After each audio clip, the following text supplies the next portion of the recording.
एक तरफ बीजेपी माधवराव सिंधिया की पुण्यतिथि पर उन्हें श्रद्धांजलि दे रही है, तो वहीं दूसरी तरफ बीजेपी के पोस्टर से ज्योतिरादित्य सिंधिया की तस्वीर गायब है।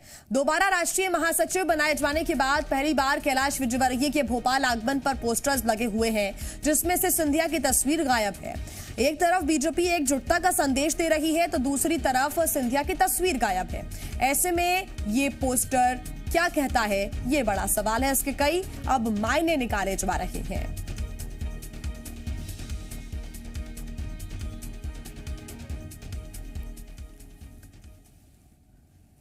विजयवर्गीय के दूसरी बार राष्ट्रीय महासचिव बनने के बाद पहली बार भोपाल दौरे पर आए हैं। भोपाल में जगह जगह उनके पोस्टर लगाए गए हैं। कैलाश विजयवर्गीय के स्वागत में उनके समर्थकों ने ये पोस्टर लगाए गए हैं। इन पोस्टरों में खास बात यह है कि ज्योतिरादित्य सिंधिया पोस्टरों से अधिकतर गायब हैं। मतलब साफ है, बीजेपी एक तरफ ज्योतिरादित्य सिंधिया के पिता माधवराव सिंधिया की पुण्यतिथि मना रही है, तो वहीं दूसरी ओर बीजेपी में शामिल हुए ज्योतिरादित्य सिंधिया और फिर बीजेपी की तरफ से राज्यसभा पहुंचे ज्योतिरादित्य सिंधिया और बीजेपी कार्यकर्ताओं की दूरी इन पोस्टरों में साफ तौर पर नजर आ रही है। कैमरामैन लवनीत सैनी के साथ प्रमोद शर्मा, जी मीडिया, भोपाल। तो कैलाश विजयवर्गीय के स्वागत में लगे इन पोस्टर्स से सिंधिया के गायब होने पर कांग्रेस ने निशाना साधा है। पूर्व मंत्री राघवन सिंह ने कहा कि बीजेपी कार्यकर्ता भी सिंधिया को टेम्पररी मार रहे हैं। उन्होंने कहा कि उपचुनाव के बाद सिंधिया बीजेपी से गायब हो जाएंगे। कई हमारे ग्वालियर चंबल में कई पोस्टर लगते, उनमें सिंधिया जी के फोटो नहीं डालते भारतीय जनता पार्टी के नेता। कईयों से मेरी भी बात हुई थी। मैंने कहा भाई आप लोग, ये सिंधिया जी आपके आ गए बड़े नेता, आप क्यों नहीं इनके फुटेज डालते? तो बोले ये टेम्परेरी है। तो अगर कैलाश विजयवर्गीय जी ने नहीं डाला तो मुझे लगता है ये कोई नई बात नहीं है। और ये तो अभी चुनाव तक तो इतना वेटेज मिल रहा है, चुनाव के बाद सिंधिया जी शून्य की स्थिति में आ जाएंगे बीजेपी में। हालांकि शुरुआत से ही कांग्रेस ज्योतिरादित्य सिंधिया को लेकर बीजेपी पर हमला बोलती हुई नजर आई है, क्योंकि जिस दिन से ज्योतिरादित्य सिंधिया ने बीजेपी ज्वाइन की है उसी दिन से कांग्रेस ये आरोप लगा रही है कि फिलहाल ये सिर्फ एक उपयोग किया जा रहा है और जैसे ही चुनाव खत्म हो जाएंगे सिंधिया गायब हो जाएंगे।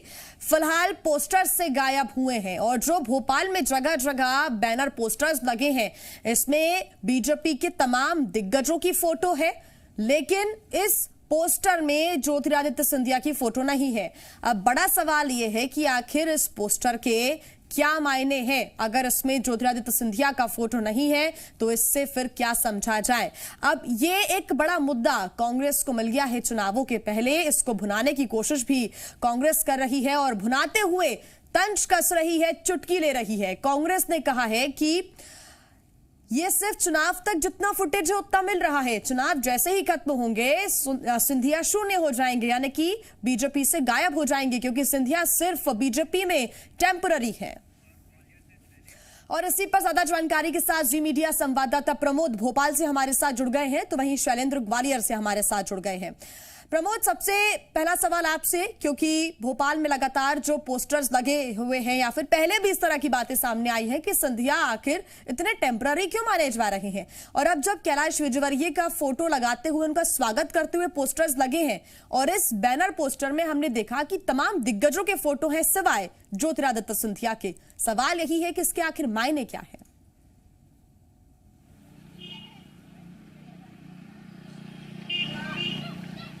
देखिए, कैलाश विजयवर्गीय का राष्ट्रीय महासचिव दूसरी बार बनने के बाद भोपाल पहली बार दौरा था और उनके आगमन को लेकर ये पोस्टर बीजेपी के कार्यकर्ता और जो कैलाश विजयवर्गीय उनके समर्थकों ने लगाए थे। और पोस्टरों में हम देखें तो अधिकतर पोस्टर से सिंधिया गायब हैं। और देखिए, जब गायब हैं और ऐसे में जब बीजेपी के बड़े नेता जो आगामी उपचुनाव है और कई सभाओं में कई बड़े कार्यक्रमों में कहते हैं कि शिव ज्योति मतलब सब कुछ ठीक है, हम एक हैं, उपचुनाव में सब एक होकर मजबूती के साथ लड़ रहे हैं, ऐसे में उस मैसेज का क्या होगा? क्योंकि देखिए, इन पोस्टरों में जो कार्यकर्ताओं ने, बीजेपी कार्यकर्ताओं ने, कैलाश विजयवर्गीय के समर्थकों ने लगाए हैं, उनमें से ज्योतिरादित्य सिंधिया का फोटो गायब है। बीजेपी भले ही माधवराव सिंधिया की पुण्यतिथि मना रही हो, कांग्रेस से बीजेपी में आए ज्योतिरादित्य सिंधिया राज्यसभा चले गए हों, लेकिन पोस्टरों में ज्योतिरादित्य सिंधिया का फोटो ना होना मतलब साफ है कार्यकर्ता और ज्योतिरादित्य सिंधिया के बीच में अभी भी दूरियां हैं और ये दूरियां साफ तौर पर पोस्टरों में देखी जा रही हैं। अब मध्य प्रदेश में 28 सीटों पर उपचुनाव है और कांग्रेस को घर बैठे मुद्दा मिल गया है और कांग्रेस साफ तौर पर हमला बोल रही है और कह रही है कि जो कार्यकर्ता हैं बीजेपी के वो ज्योतिरादित्य सिंधिया को टेम्परेरी मान रहे हैं। मतलब साफ है कांग्रेस एक बार फिर से ज्योतिरादित्य सिंधिया पर हमलावर होती नजर आ रही है और बीजेपी को काउंटर करती नजर आ रही है। बिल्कुल प्रमोद, आप बने रहिए हमारे साथ। शैलेंद्र हमारे साथ लगातार जुड़े हुए हैं। शैलेंद्र, दो बातों का जिक्र हम करेंगे। पहली बात तो ये कि कांग्रेस को बैठे बिठाए मुद्दा मिल गया है चुनावों के पहले बीजेपी को घेरने का। दूसरी बात यह भी कि ग्वालियर चंबल संभाग जो कि चुनावों में बेहद अहम भूमिका निभाता है, 16 सीटें यहां पर हैं जिसको फतह करना बीजेपी के लिए एक बड़ी चुनौती भी है और बड़ा महत्वपूर्ण भी है। अब ऐसे में अगर नदारद रहते हैं पोस्टर से ज्योतिरादित्य सिंधिया तो उनके जो समर्थक है वो नाराज हो सकते हैं, उनके जो समर्थक है वो थोड़ा सा बीजेपी के लिए अपना डेडिकेशन कम भी कर सकते हैं। क्या इस तरह की स्थितियां बन सकती हैं? और अगर ये स्थितियां नहीं बनती हैं तो फिर इस पोस्टर्स के क्या मायने निकाले? इसका जो निष्कर्ष है वो बीजेपी को बहुत सकारात्मकता के साथ झेलना पड़े, ये नहीं कह सकते हम। देखिए जिया, जिस तरीके से गाहे बगाहे इस तरह के पोस्टर सामने आ जाते हैं जिसमें कांग्रेस के पोस्टर वायर रहे ज्योतिरादित्य सिंधिया नजर नहीं आते हैं, ये कहीं ना कहीं कांग्रेस को बैठे बैठाए मुद्दा मिलने की बात होती है। वहीं बीजेपी के लिए बड़ी समस्या खड़ी हो जाती है क्योंकि बीजेपी के पास जो नेता हैं वो जवाब देते नहीं बनता है कि आखिर ज्योतिरादित्य सिंधिया उनके पोस्टर से क्यों गायब है। हालांकि एक बात वो जरूर एक लाइन कहते हैं कि ये पार्टी के द्वारा अधिकृत लगाए गए पोस्टर नहीं है, कार्यकर्ताओं द्वारा लगाए गए पोस्टर हैं। तो यदि उनके बयान को ही देखा जाए तो क्या कार्यकर्ता आज भी सिंधिया को एक्सेप्ट नहीं कर पाए हैं? क्या वो उनको अपना नेता नहीं मान रहे हैं?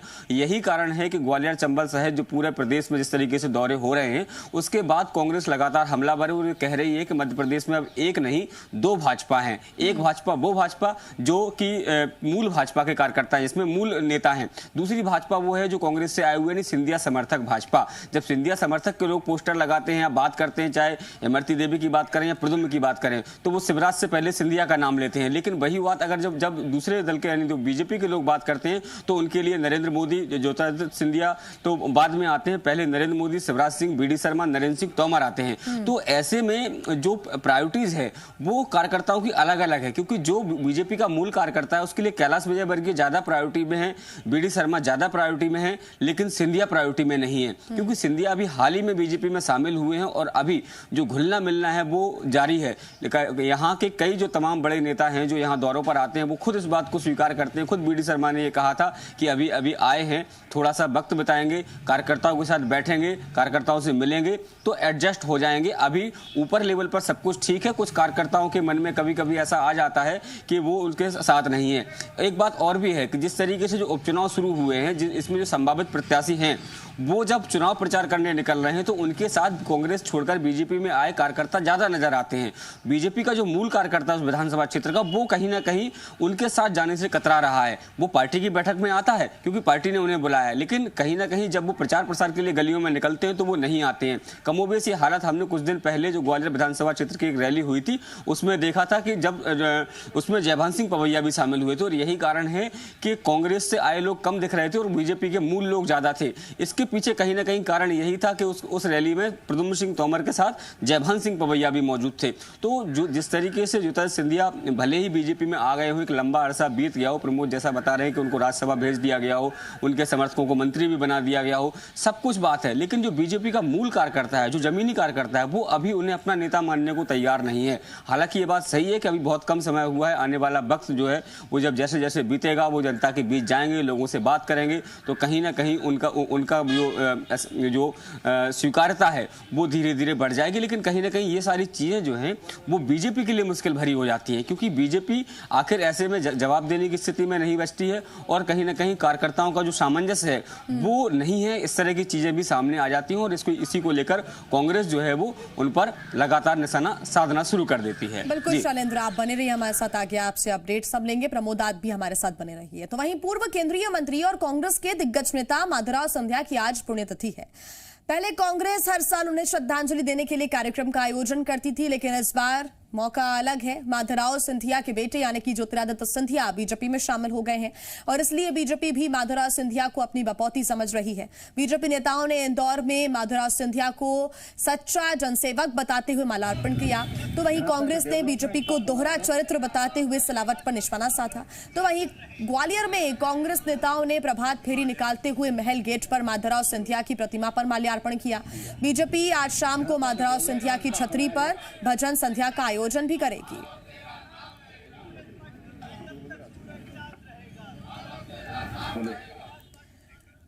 सियासत में सब कुछ जायज है। जो बीजेपी कभी माधवराव सिंधिया को पानी पी पीकर कोसती थी, वही बीजेपी आज जय जय माधवराव के नारे लगा रही है। भोपाल के बीजेपी ऑफिस में आज माधवराव सिंधिया की पुण्यतिथि पर श्रद्धांजलि दी गई। बीजेपी ऑफिस में पहली बार मनाई गई पुण्यतिथि के कार्यक्रम में बीजेपी का एक भी नेता नहीं दिखा। सिंधिया समर्थक शाहरुख आलम से जब बीजेपी नेताओं के नदारद रहने पर सवाल किया तो उन्होंने बचाव करते हुए कहा कि सभी नेता दूसरे कार्यक्रम में हैं। देखिए, प्रदेश कांग्रेस दफ्तर में मनाना तो उनकी मजबूरी है। आपको भी पत्रकारिता में 25 साल से मैं देख रहा हूं, क्या कांग्रेस ने कभी माधवराव सिंधिया जी की जयंती या पुण्यतिथि मनाई थी? आपको याद होगा 2002 से जयंती और पुण्यतिथि का कार्यक्रम मेरे और मेरे साथियों द्वारा ही आयोजित किया जाता है। अब क्या जरूरत पड़ रही है उनको? क्योंकि आपके उपचुनाव हैं, आप कांग्रेस के लोगों को लुभाना चाहते हैं, या तो फिर आप सिंधिया जी को लुभाना चाहते हैं। क्या कारण है कि आज उनको जो है पुण्यतिथि याद आ गई? 2002 से आज तक याद नहीं आई। बीजेपी ऑफिस में माधवराव सिंधिया की पुण्यतिथि मनाने पर पूर्व मंत्री सज्जन सिंह वर्मा ने भी निशाना साधा। वर्मा ने कहा कि सिंधिया समर्थकों ने प्रदेश बीजेपी ऑफिस के हॉल में पुण्यतिथि मनाने की इजाजत मांगी थी, जो नहीं दी गई और इसलिए गेट के पास ही माल्यार्पण कर इतिश्री कर लिया गया। सज्जन सिंह वर्मा ने ज्योतिरादित्य सिंधिया को नसीहत देते हुए कहा कि बीजेपी को मौके मौके पर अंबेडकर और सरदार पटेल याद आते हैं। तो वहीं सज्जन सिंह वर्मा के बयान पर बीजेपी ने भी पलटवार किया। बीजेपी प्रवक्ता राजपाल सिंह सिसोदिया ने कहा कि कांग्रेस महापुरुषों के नाम पर राजनीति करती है।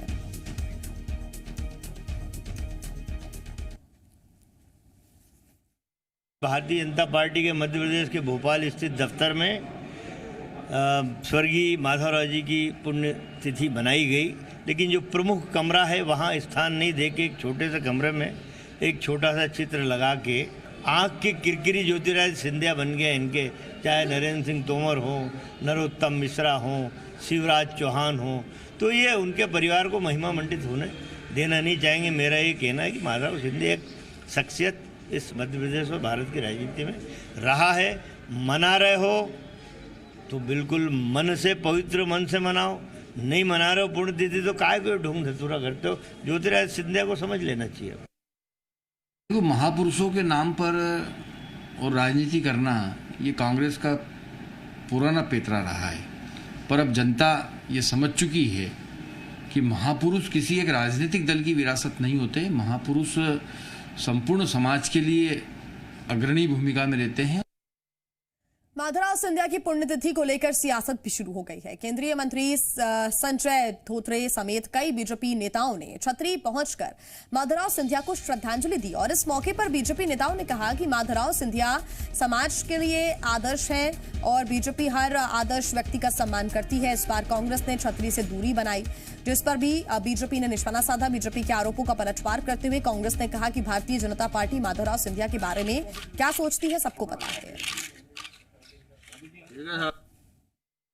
जैसे कोई आदमी स्तुति होता है, हम जिसकी पूजा अर्चना करते हैं, जिसको मानते हैं, उसको दलों की वफादारी के हिसाब से नहीं बांटना चाहिए। अगर हम किसी का सम्मान करते हैं, किसी का आदर करते हैं और उसके कारण होते हैं, उनका समर्पण समाज के प्रति, दल के प्रति, व्यक्ति के प्रति, इसको आदर्श मान करके उनको आचरण करना चाहिए कांग्रेस को। लेकिन इस तरीके का व्यवहार मुझे दिखाई दे नहीं रहा है। ये तो बिल्कुल सब कुछ सार्वजनिक पटल पर है। भाजपा तो भारतीय झूठी पार्टी है, वो कुछ भी कह सकती है। कब कब वो गए, कब कब उन्होंने माधवराव जी का कितना विरोध किया, सारी चीज़ें सार्वजनिक पटल पे हैं। लेकिन मैं इससे ऊपर की बात कह रहा हूँ कि माधवराव सिंधिया जी एक ऐसा व्यक्तित्व है जो पार्टी से ऊपर छवि वाले व्यक्ति हैं। कुछ ही ऐसे स्टेट्समैन हुए भारतवर्ष में, जैसे अटल जी हुए, माधवराव सिंधिया जी हुए। मुझे लगता है कि इनको पार्टी से ऊपर देखने की आवश्यकता है। उपचुनावों की तारीखों के ऐलान के साथ ही मध्य प्रदेश में सियासी सरगर्मी तेज हो गई है। कांग्रेस भी उपचुनाव को लेकर अपना पूरा दमखम लगा रही है। कांग्रेस मुख्य चुनाव की तर्ज पर ही उपचुनाव लड़ेगी। कांग्रेस ने उपचुनाव के लिए वचन पत्र तैयार किया है, जिसमें स्थानीय मुद्दों को महत्व दी गई है और 28 विधानसभा के लिए 28 वचन पत्र तैयार किए गए हैं। स्थानीय मुद्दों के आधार पर वचन पत्र तैयार किए गए हैं। अलग अलग सीट के लिए अलग अलग वचन पत्र बनाए गए हैं। वचन पत्र में कमलनाथ के साथ प्रत्याशियों की तस्वीरें भी लगाई गई हैं।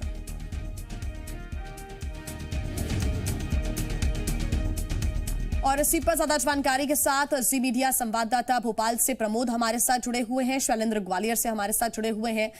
प्रमोद, जब विधानसभा चुनाव हुए 2018 के, तब भी वचन पत्र सामने आया था, क्योंकि ये चुनाव कांग्रेस के लिए बेहद अहम चुनाव है, सत्ता में वापसी करनी है। ऐसे में उस वचन पत्र पर भी बहुत ज्यादा जोर देने की जरूरत है, फोकस करने की जरूरत है। और अब देखिए, अलग अलग सीटों के लिए अलग अलग मुद्दों के आधार पर वचन पत्र तैयार किए गए हैं कांग्रेस की तरफ से।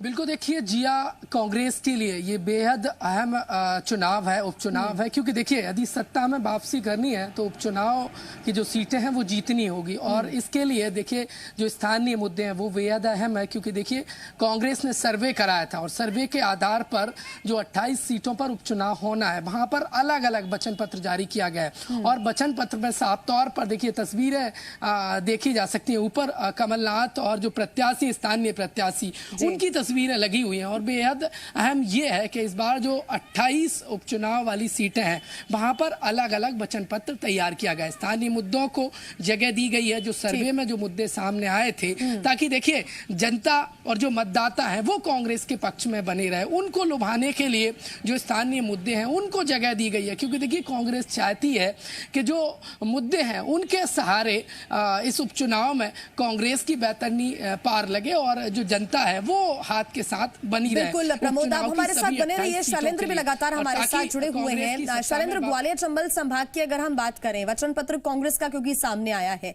क्या कुछ अलग नजर आता है, इस बार हटकर नजर आता है? जो 2018 विधानसभा चुनावों का वचन पत्र था उससे कुछ हटकर ग्वालियर चंबल संभाग के लिए इस वचन पत्र में? देखिए, बिल्कुल जिस तरीके से प्रमोद बता रहे थे कि जो सर्वे हुआ है, यानी जो कमलनाथ के द्वारा सर्वे कराए गए हैं, उसमें जो मुद्दे निकल कर आए हैं उन सबको शामिल किया गया है। अगर जैसे मुरैना की बात करें तो मानमोर इंडस्ट्रियल एरिया जो है वो लगातार जो है बंद होता जा रहा है, इकाइयाँ वहाँ बंद हो रही हैं, जिससे लोग जो है वो बेरोजगार हो रहे हैं। इसके अलावा जो नया इंडस्ट्रियल एरिया डेवलप किया गया था सीतापुर कॉरिडोर, उसमें किसी भी निवेशक का कोई नहीं पहुँचा और यही कारण है कि वहाँ कोई इकाई नहीं लग पाई है। तो वहाँ पर इकाइयाँ स्थापित हों, जो पहले से रोजगार के संयंत्र हैं, जो इकाइयां हैं, उनको बेहतर ढंग से संचालित किया जा सके ताकि स्थानीय लोगों को रोजगार मिल सके। ग्वालियर की जो पेयजल समस्या है उसको खत्म करने की बात अगर जो है वो की जा रही है। इसी तरीके से डबरा में जो केंद्रीय विद्यालय बनाने की जो बात है उसको लेकर बात की जा रही है। खासकर भितरवार और डबरा की बात करें तो इस इलाके में जो है वो धान की खेती होती है, तो धान की खेती के लिए सबसे आवश्यक होती है पर्याप्त पानी मिलना। लेकिन केवल हरसी नहर है जिससे पानी आता है, तो उसको अपर ककेटों से वाटर लिफ्ट करा के वहां पानी पहुंचाना वहां इन चीजों में शामिल है। 2018 विधानसभा चुनावों की तरह ही घोषणा पत्र नहीं बल्कि वचन पत्र कांग्रेस ने यहां पर जारी किया है, और इससे अंदाजा लगाया जा सकता है कि कहीं पर भी कांग्रेस पीछे नहीं हटना चाहती, कोई रिस्क नहीं लेना चाहती, अपनी रणनीति मजबूती के साथ दिखाना चाहती है और फिर मैदान में उतरना चाहती है। फिलहाल धन्यवाद शैलेंद्र आपका तमाम जानकारी के लिए। प्रमोद, आपका भी बहुत धन्यवाद।